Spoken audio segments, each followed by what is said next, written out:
The race against time continues in Venezuela after catastrophic back-to-back earthquakes. More than 500 people are dead. Tens of thousands of others still remain missing. The coastal city of La Guaira is the hardest hit, with entire buildings flattened. International search and rescue teams are now arriving to help. Getting help to those survivors is proving difficult. The main airport in Caracas suffered catastrophic damage that is complicating efforts to deliver air and heavy rescue equipment.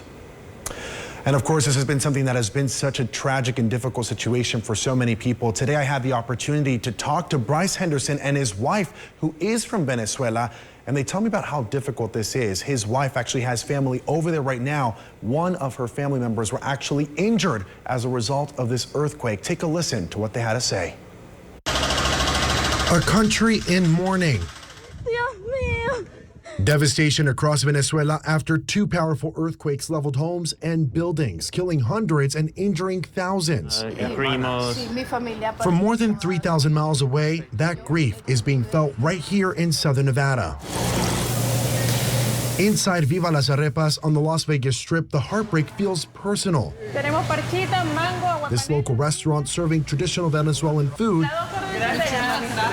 now doubling as a gathering spot. Anyone who has family there going through that and trying to locate family members when the horrific things you're seeing online and in the news. You can imagine how many people are. Bryce Henderson has lived in Las Vegas for years. His wife is Venezuelan. She tells me nearly all her family is still there. And when the earthquake struck, their fears became reality. Her uncle was the last to be found, and he had been injured. He was in the hospital. Debris had hit him. His building has fallen and crushed his car. It's connected now. Bryce and his wife had a condo in La Guaira, one of the areas hardest hit by this earthquake. Here's a picture of the before, and this is the after.